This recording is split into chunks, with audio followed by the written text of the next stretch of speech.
Entonces vámonos acá a la parte Celestial Object, Tran, acá tenemos la parte de graficación y, ¿por qué no? Hagamos digamos que un debug. Estas coordenadas son las que definen, digamos que en qué punto voy a dibujar esa imagen que me están pasando. Entonces podríamos, digamos que imprimirlas para saber, digamos, qué está pasando por detrás. Entonces vamos a crear con FStream, coordenada X es igual a qué? A este elemento que quiero ver cómo se está comportando. Coordenada Y, ¿cierto? Es igual a este elemento que quiero saber también cómo se está comportando. Bueno, y también me faltaría acá definir pues cuál es el elemento que está, digamos que le están aplicando estas coordenadas. Entonces pongámosle acá objeto, ¿cierto? Va a ser igual a que el nombre del objeto lo puedo sacar del ImagePath, que recordemos que es un string. Y, bueno, pero no puedo acceder a él porque no es una variable de instancia, únicamente está disponible dentro de este aspecto. Por el momento, creémosla, solamente para debugging y que entiendas muy bien lo que está pasando por debajo, pero esto no tiene ningún sentido, lo vamos a eliminar más adelante. Entonces, self.imagePath es igual a ImagePath, perfecto. Imprimimos acá, perfecto, una comita por acá y ejecutamos. Ejecutamos, perfecto. Paremos a ver qué está pasando. Entonces Mercurio se dibuja en la coordenada X y en la coordenada Y. Busquémoslo otra vez. Mercurio, no, Marte se ejecuta en la coordenada tal y en la coordenada tal. Nuevamente, Marte se ejecuta en la coordenada 430 y 355. Entonces, como puedes ver, tanto el eje X como el Y no están cambiando para ninguno de los elementos. Simplemente toma en cuenta esa distancia y aumenta o disminuye. Pero como puedes ver, ni el eje Y ni el eje X va a ir aumentando para darme ese efecto de movimiento circular. ¿Por qué está pasando esto? Esto pasa porque el ángulo que hemos definido acá siempre es igual a 0. Tenemos que aumentarlo o disminuirlo de acuerdo, digamos que a cierta velocidad de órbita, ¿vale? Ahí está el secreto. Entonces, simplemente tenemos que ir actualizando este valor de ángulo, ¿cierto? Lo cual va a hacer que nuestro dibujo, nuestras coordenadas vayan a ir aumentando y que me dé esa sensación de giro, de órbita alrededor de un elemento. Entonces, sencillo, creemos ese método. Ese método lo vamos a poner def update self, perfecto. Y, ¿qué es lo que tenemos que hacer? Tenemos que aumentar el ángulo y a medida que vaya aumentando el ángulo va a quedar en esta operación dentro de nuestro círculo unitario, ¿vale? No quiero que le pares muchas bolas a esta parte matemática, pero simplemente lo que vamos a hacer es ir aumentando esos grados de ángulo a medida que me hayan especificado acá su velocidad de órbita. Entonces, si la velocidad de órbita fue establecida a 2, entonces ese ángulo va a ir aumentando de 2 en 2. Si me especifican la velocidad de órbita a 3, este ángulo irá aumentando de 3 en 3, haciendo que el giro sea aún mayor. Venga, me elimino esto y guardemos. Perfecto. Ya con este método podemos simular un aumento de ángulo, lo cual va a afectar el dibujo del objeto en sí. Guardemos y nos vamos acá a Solar System. Entonces, para que ese ángulo vaya a ir aumentando, tenemos que llamar acá a la función update. Y recordemos que como está definida en el objeto padre, en ese objeto celestial, entonces por ende, cada uno de mis hijos, asteroide, estrella y planeta, van a poder acceder a esa función, ¿vale? Perfecto, entonces simplemente copiémosla y peguémosla. Voy acá a copiarla. Perfecto.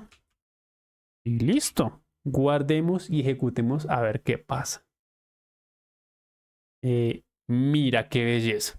Qué belleza de videojuego. Entonces mira que en este caso están aumentando. La velocidad obviamente de órbita va a depender de la velocidad de órbita, de la distancia, etcétera. Pero mira cómo está funcionando todo esto gracias a la programación orientada a objetos. Hemos estructurado muy bien el código, hemos separado, digamos que la lógica, hemos definido, digamos que una estructura jerárquica donde tenemos un objeto celestial y a partir de ella heredan diferentes elementos. Pero entonces mira qué belleza de lo que es la programación orientada a objetos y cómo nos permite estructurar y entender aún mejor los elementos. Digamos que sin duplicidad de código, si quisiera agregar más planetas, simplemente creo más instancias y prácticamente no tengo que hacer ninguna modificación de código. Únicamente sería acá en nuestro elemento principal. Perfecto. Démosle acá a cerrar y está funcionando correctamente. Listo. ¿Qué nos queda? ¿Qué nos falta? Nos faltan dos pilares. Nos falta el pilar de la encapsulación y nos falta el pilar del polimorfismo. Perfecto. Entonces, ¿dónde aplicaríamos? Bueno, empecemos con el concepto de encapsulamiento, ¿vale? Entonces, ¿dónde empezaría o bueno, dónde podríamos controlar o proveer una interfaz segura para, digamos que el acceso o la modificación de elementos? Recordemos que eso era el encapsulamiento. Entonces, vamos a hacerlo con un campo o dos campos para no ser tan extenso este video, que ya de por sí está extenso con la implementación de Pygame. Entonces, por ejemplo, digamos acá, cuando creemos nuestros objetos, nuestras instancias, entonces digamos qué posibilidad hay. No sé, que alguien me agregue una masa negativa. Eso no tendría ningún tipo de sentido para después calcular el campo magnético, ¿vale? Tampoco tendría que la velocidad de órbita fuera muy alta. ¿Por qué? Porque de pronto si le pongo acá a Mercurio una velocidad de órbita de, no sé, 10, ejecutemos. Bueno, funciona. Digamos que no es la mejor, pero funciona. Si le pongo una velocidad de órbita de, no sé, 20, ya se vuelve inmanejable. O sea, se funciona, pero digamos que no es lógico esto que estamos viendo. Entonces ahí iría el concepto de encapsulamiento. Evitar que me pasen valores que se me vayan muy por encima o que me produzcan un fallo en mi código. Entonces recordemos que el encapsulamiento trata de proveer una interfaz segura para el correcto acceso a la información y la modificación de sus valores, ¿vale? Entonces trabajemos con esos dos únicamente. No quiero, pues obviamente hay más elementos, más temas de encapsulamiento que le podemos meter, pero quiero que entiendas muy bien el concepto y no hacer tan largo este video, ¿vale? Entonces, ¿dónde vamos a aplicar estos conceptos de encapsulamiento? ¿Dónde tenemos definido órbita y dónde tenemos definido la masa? La tenemos definida en el objeto celestial. Ahí es donde la tenemos definida. Entonces, simplemente vamos a crear sus propiedades para poder encapsular esos elementos, ¿vale? Acá ya los tengo copiados, no quiero demorarme mucho, entonces tengo acá la parte de orbit speed, ¿cierto? Entonces que si me piden un elemento de órbita, simplemente entrego esto, ¿vale? Perfecto. Y si me, digamos que si la modifican, que sería así. Orbit speed.setter, ¿cierto? Obviamente pues que sea un valor self valor, bueno, value, perfecto. Y bueno, acá me equivoqué, simplemente es el setter. Y acá sí definimos el def orbit speed self, coma. Ahora sí el value. Listo, ahora sí. Value.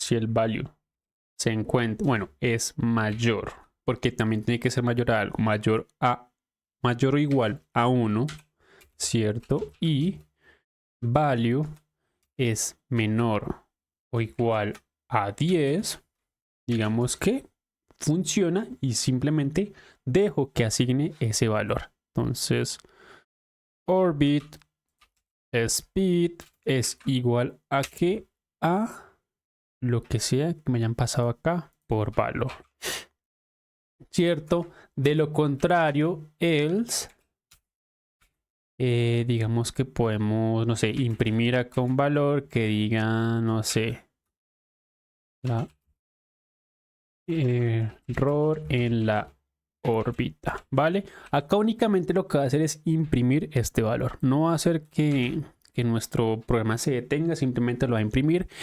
Acá podríamos, no sé, generar una excepción, un value error, etcétera.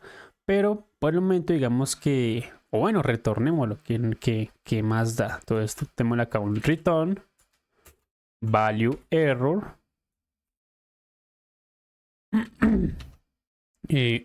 Orbit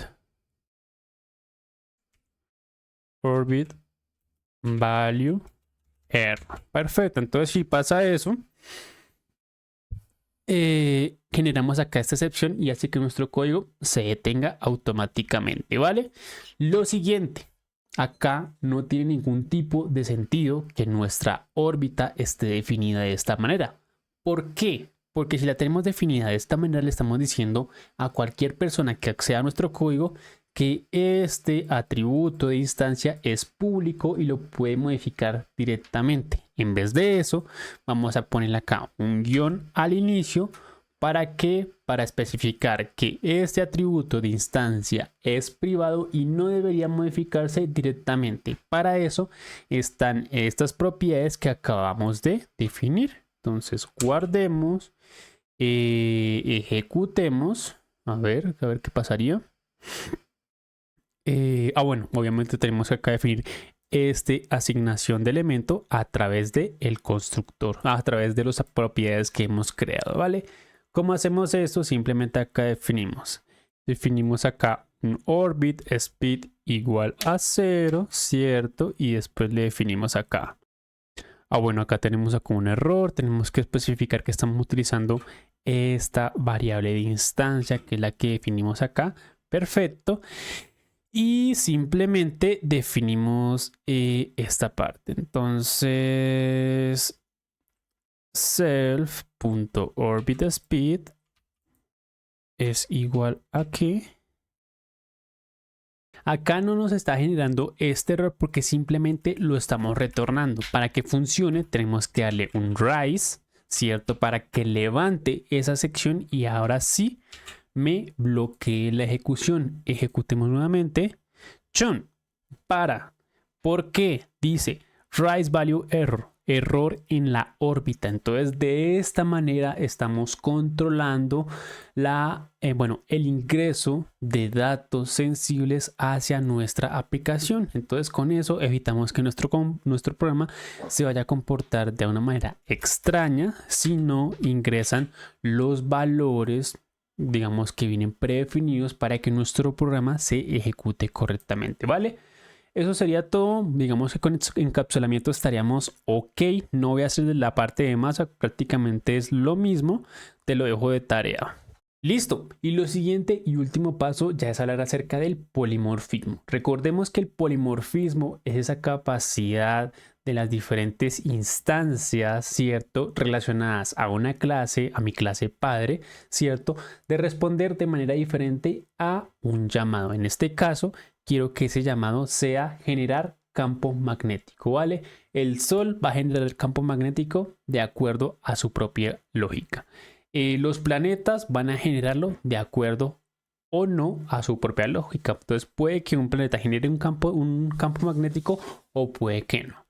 Y un asteroide, digamos que definitivamente no va a generar campo magnético. ¿Por qué?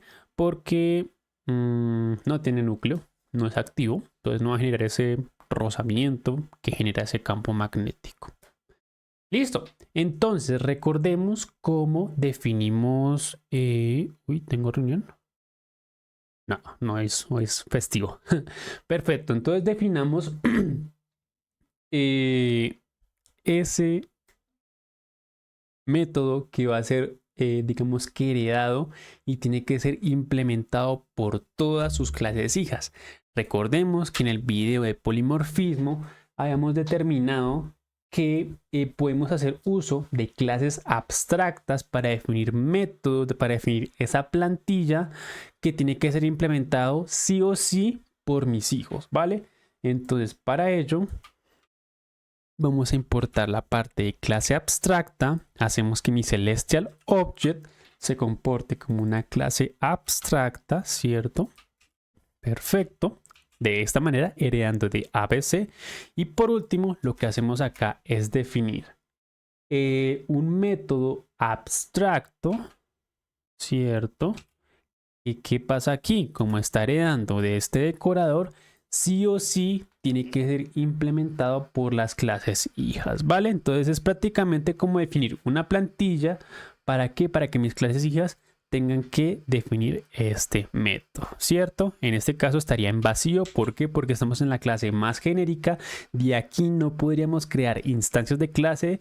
Recuerda que este concepto lo revisamos muy a fondo en el concepto de polimorfismo. Bueno, entonces simplemente lo que estamos haciendo acá es definir una función que va a tener que ser implementada por mis clases hijas. Entonces empecemos por la parte de planeta. A ver, planeta. Vamos a ir rápido. Esto es más que todo como concepto de Pygame para poder graficar. Entonces no me interesa mucho. Quiero mostrarte como el resultado final. Así que voy a copiar acá todo el código que tengo y te lo voy a explicar paso a paso. Entonces, en este caso, tengo que definir ese método que ha sido creado acá en mi clase padre. Lo sobrescribo y ya con eso no me saldría error en dado caso de que cree una instancia de planeta, ¿vale? Entonces, en este caso, el campo magnético para cualquier planeta va a ser definido si el estado del núcleo, acá bórrale este guión al piso y este guión al piso acá también. Entonces, si el estado del núcleo es activo y la masa de ese planeta es mayor a 200, ¿qué hacemos? Borremos acá. Tengo acá ciertos errores. Listo. Entonces ya quedó todo correctamente implementado. Listo. Entonces, si la masa del planeta es mayor a 200 y el núcleo se encuentra activo, ¿qué vamos a hacer? Vamos a acceder a nuestra variable de instancia rect, que recordemos que se encuentra definida acá en nuestro objeto, bueno, nuestra clase padre, Celestial Instant, que son las coordenadas donde se van a ir graficando los elementos uno a uno, ¿cierto? Y lo que hacemos entonces es aumentarle el ancho y aumentarle el alto. ¿Para qué? Para con una burbuja azul, digamos que simular ese campo magnético que se genera para cada uno de los elementos en mi sistema solar. Acá aplico una transformación a ese objeto .png para aumentarle el tamaño o el alto de acuerdo al planeta. Si el planeta es muy grande, obviamente pues esa burbuja tiene que, digamos que crecer un poquito más y tiene que tener un offset de 20, ¿vale? Listo, definimos acá, tenemos el rectángulo de esa burbuja que hemos redimensionado, establecemos sus coordenadas y simplemente lo dibujamos. Prácticamente lo mismo que hicimos al momento de dibujarlo. Perfecto, en este caso ya el planeta tendría un campo magnético. ¿Qué pasa si ejecutamos? Probemos. Entonces, si ejecutamos, me va a salir un error. ¿Por qué? Dice que no se puede instanciar la clase star, esto que estamos haciendo acá, star, sin que se haya implementado ese método abstracto generate magnetic field. Entonces lo que hace esta partecita acá, abstract método, es evitar que se instancie o se creen elementos sin que se hayan definido por los hijos que heredan de Celestial Object. Entonces, sencillo, implementemos la de la parte de la clase estrella. Es prácticamente lo mismo, solo cambian ciertos valores. Voy a copiarlo acá y lo pego. Perfecto, en este caso, si el estado del núcleo, acá me toca hacer ciertas correcciones. Eliminemos esto, eliminemos esto y eliminemos esto. Listo. Entonces, si el estado del núcleo de esa estrella está activa y su masa es superior a 1000, ¿qué hacemos? Creamos acá. Bueno, obtenemos el ancho y el alto de esa imagen que se encuentra actualmente graficada y le aumentamos unos 40. ¿Para qué? Para generar como un offset y se pueda ver como el campo magnético. En este caso, el campo va a ser rojo. Escalamos, obtenemos el rectángulo, graficamos, bueno, obtenemos las coordenadas y graficamos. Perfecto, listo. Y por último, nos falta asteroide. Pero recordemos que asteroide, pues digamos que no tiene un campo magnético. ¿Por qué? Porque digamos que la masa no es suficiente. Aparte que no tiene un núcleo activo. Entonces, definitivamente no va a tener un campo magnético. Pero digamos que por culpa de este método abstracto tengo que sí o sí definirlo. ¿Cómo podemos saltarnos, digamos que esa validación? Simplemente creamos un método vacío, ¿cierto? O bueno, acá podrías ponerle acá, no sé, cierta lógica, pero en mi caso quiero decir que un asteroide no va a tener un campo magnético. Guardemos, tengo que acá pegar las imágenes correspondientes a un campo magnético. Creo que las tengo acá por acá, campo rojo y campo azul, copiar y pegar. Perfecto. Este es el campo rojo y este es el campo azul. Listo. ¿Qué hacemos? Ejecutemos. Entonces ejecutamos y no está funcionando. ¿Por qué no está funcionando? A ver, si quieres pausa el video y por qué no está funcionando. Si no supiste, tranquilo, acá estamos para aprender. Voy a quitar también esta parte de impresión, me molesta un poco. Eliminemos esta. Listo. Entonces, ¿por qué no está funcionando? Simplemente porque no estamos llamando a esos métodos que se encuentran disponibles para crear ese campo magnético. Entonces, en este caso, lo único que tengo que hacer simplemente es llamar ¿a quién? A los métodos de Generate Magnetic Field para Marte y para el Sol. También podríamos hacerlo para Mercurio, aunque creo que no aplicaría porque no cumple con la característica de que tenga un campo, un núcleo activo, ¿vale? Entonces vamos a probar cómo funciona. Ejecutemos y mira que funciona correctamente. Hemos implementado la parte del polimorfismo donde nuestros objetos, Sol, planetas y asteroides responden de manera diferente al momento de llamarlos bajo el mismo llamado, valga la redundancia, ¿vale? Entonces, está funcionando correctamente. Mira qué belleza. Eso sería todo la parte práctica de lo que es la programación orientada a objetos. Espero que haya sido, digamos que muy entendible de la importancia, de los beneficios de una programación orientada a objetos. Mira todo el código que nos estamos ahorrando gracias a las clases, a las instancias, etcétera. Si quisiéramos agregar 3, 10 planetas, simplemente creamos acá instancias que llamen a esa misma clase. Entonces, eso sería todo. El código te lo voy a dejar acá en comentarios, los recursos también. Entonces, cualquier cosita, nada. Recuerda también que tenemos acá un canal de Discord. Por si te quieres unir, acá estamos creciendo como comunidad. Tenemos a la de coworking, la parte general, no sé si tienes preguntas. Tengo acá una parte únicamente exclusiva para suscriptores, para el apoyo. Entonces nada, únete, el link también va a quedar en las observaciones y nada, muchachos, buen fin de semana.